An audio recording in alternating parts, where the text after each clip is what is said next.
अपनी शादी की 25वीं सालगिरह के लिए शिल्पी अपने पति के लिए मॉल से कुछ अच्छा सा सरप्राइज गिफ्ट ढूंढ रही थी, मगर उसे कुछ समझ में नहीं आ रहा था। आजकल तो गिफ्ट्स के कितने सारे ऑप्शन हैं, मगर कुछ भी समझ में नहीं आ रहा है।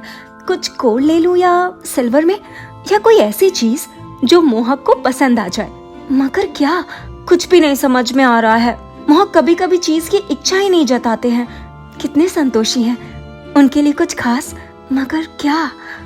वो मॉल में घूम ही रही थी कि तभी मॉल के एक कोने में अजीबोगरीब चीजों की एग्जीबिशन पर उसकी नजर गई। वहां पर कई सारे आदिवासी डेकोरेशन का सामान लेकर आए थे। ये तो कुछ अलग और अट्रैक्टिव नजर आ रहा है, चलकर देखती हूँ। वैसे भी मोहक को कुछ अलग तरह की दिखने वाली चीजों को इकट्ठा करने का शौक है। शिल्पी उस स्टॉल के पास पहुंची तो वहां पर एक आदिवासी बोना उसे देखकर मुस्कुराने लगा। आइए, लगता है मैं आप ही का इंतजार कर रहा था। ये मुखौटा देखिए, आपके पति को जरूर पसंद आएगा। आप इसे अपने कमरे में लगाना, आपकी जोड़ी को किसी की नजर नहीं लगेगी और आने वाले 25 साल तक आपकी जोड़ी सलामत रहेगी। कहते हुए वो रहस्यमय तरीके से मुस्कुराने लगा। उसकी बातें सुनकर शिल्पी सोच में पड़ गई कि उसे कैसे पता कि मैं अपनी शादी की सालगिरह पर पति को देने के लिए तोहफा ढूंढ रही हूँ। शिल्पी उससे कुछ बोल पाती उसके पहले ही उस आदिवासी ने वो मुखौटा उसे पैक करके दे दिया। शिल्पी ने उसे पेमेंट देना चाहा तो उसने मना कर दिया। ये हमारी तरफ से है, आपको तोहफा। उसकी बातों में कुछ ऐसा सम्मोहन था कि उस अनजान शख्स से शिल्पी वो तोहफा लेकर अपने घर आ गई। घर पर मोहक उसका इंतजार कर रहा था। शिल्पी, तुम कहाँ थी? तुम्हारा फोन भी स्विच ऑफ आ रहा था। कितनी देर हो गई? देर मुझे नहीं हुई है, बल्कि आप जल्दी आ गए। अभी तो केवल शाम के 6 बजे हैं। शिल्पी, लगता है तुम्हारी घड़ी के साथ साथ दिमाग की घड़ी भी बंद हो गई है। रात के 12 बज रहे हैं। कहाँ थी तुम अब तक? मोहक की बात सुनकर वो हैरानी से हॉल में लगी हुई घड़ी की तरफ देखने लगी। रात के 12 बज चुके थे, मगर उसे अच्छी तरह से याद है कि जब वो मॉल से निकली तो 4 बजे थे। ज्यादा से ज्यादा 6 बजने चाहिए थे, मगर यहाँ तो रात के 12 बज रहे थे। वो इतनी देर तक कहाँ थी, उसे कुछ भी याद नहीं। मोहक, मुझे कुछ याद नहीं। क्या बकवास कर रही हो? कुछ भी याद नहीं? घर पर माँ और बाबा दोनों तुम्हारी फिक्र कर रहे थे। मैंने तुम्हारे सारे दोस्तों को फोन लगाकर पूछा, मगर तुम किसी के साथ नहीं थी। आज से पहले तो ऐसा कभी नहीं हुआ। हम कितना घबरा गए थे। तुम्हारे साथ कोई ऊंच नीच हो जाती तो। शिल्पी मोहक की बातों से सहमत थी, मगर फिर भी वो सोच में डूबी हुई थी कि इतनी देर तक वो कहाँ थी। उसने अपने मोबाइल में देखा तो वो चार्ज था, फिर मोबाइल स्विच ऑफ क्यों बता रहा था? शिल्पी, ज्यादा मत सोचो, आगे से अपना मोबाइल हमेशा चार्ज रखना। हैरान परेशान शिल्पी अपने कमरे में जाकर सो गई। कुछ देर बाद कमरे में अजीब सी गंध आ रही थी। नाइट बल्ब का धीमा सफेद उजाला धीरे धीरे लाल रंग की रोशनी में बदल रहा था और वो मुखौटा उसके पलंग के आसपास चक्कर लगा रहा था। शिल्पी चौंक कर उठी तो उसके गले से आवाज तक नहीं निकल पा रही थी। वो मुखौटा हवा में उसके सामने लटका हुआ था। वो आंखें फाड़ कर उस नजारे को देख रही थी। तभी मोहक ने उसके कंधे पर हाथ रखा तो वो डरकर पसीना पसीना हो गई और उसके गले से चीख निकल आई। अरे क्या हुआ? वो देखो, सामने, मेरे ठीक सामने। कहते हुए वो बेहोश हो गए। मोहक उसे होश में लाने की कोशिश करने लगा। उसने उसका बीपी चेक किया तो बीपी बहुत बड़ा हुआ था। अगली सुबह शिल्पी देर तक सोती रही। मोहक उसके लिए चाय बना के उसे जगाने के लिए आया तो वो कमरे या वॉशरूम दोनों ही जगहों पर नहीं थी। अरे यार, अभी शिल्पी कहाँ चली गई? शिल्पी, शिल्पी!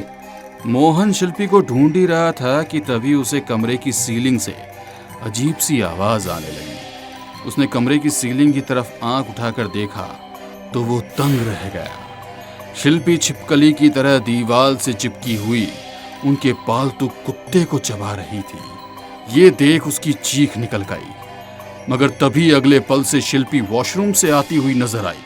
उसने तुरंत दीवार की तरफ देखा तो वहां पर कोई भी नहीं था। क्या हुआ? क्यों चीख रहे हो? शिल्पी, वो ब्रूनो कहाँ है? ब्रूनो? वो तो माँ बाबूजी के साथ वॉक पर गया है।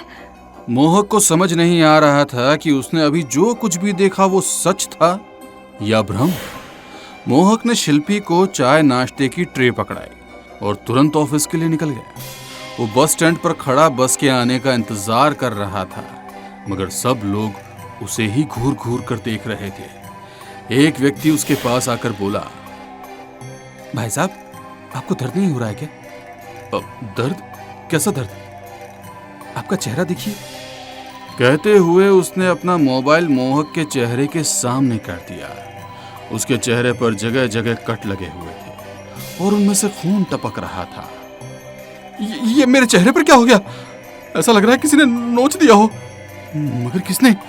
और मुझे दर्द क्यों नहीं हो रहा है? वो वापस अपने घर लौट आया और घर पर ताला लगा हुआ देखा। ये शिल्पी कहाँ चली गई?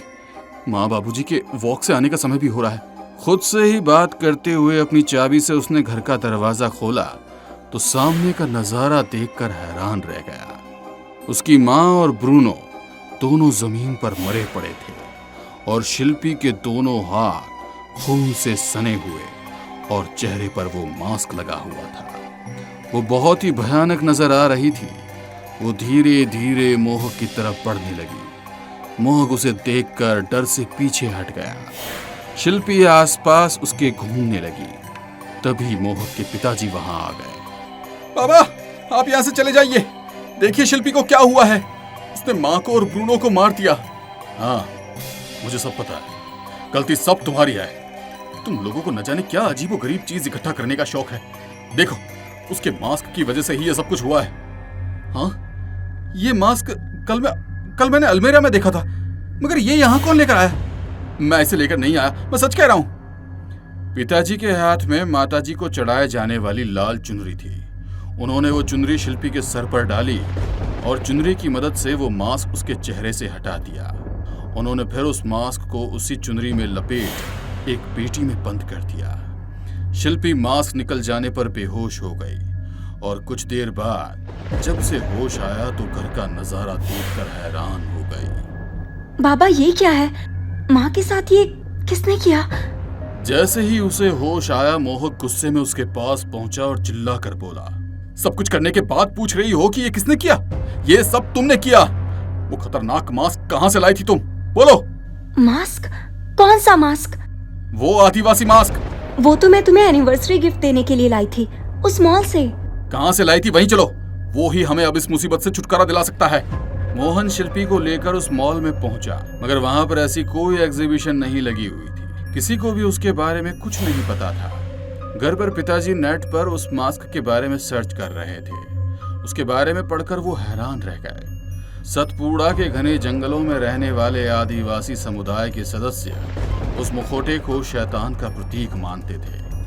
उन्होंने उस मुखौटे को नष्ट करने का बहुत प्रयास किया, मगर वो मुखौटा हर बार कहीं ना कहीं से उस समुदाय में वापस लौट कर आ जाता था। वो अभिशाप उन लोगों का पीछा नहीं छोड़ रहा था।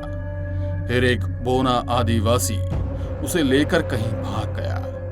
किसी को नहीं पता है कि वो कहाँ है, मगर इतने दिनों के बाद उसे नष्ट करने का तरीका उन लोगों को मिल चुका था। यदि उसे अग्नि में डाल दिया जाए तो शायद वो नष्ट हो सकता था। जब तक बाबा ने उसे नष्ट करने का तरीका ढूंढा, मोहक और शिल्पी निराश होकर वापस आ चुके थे।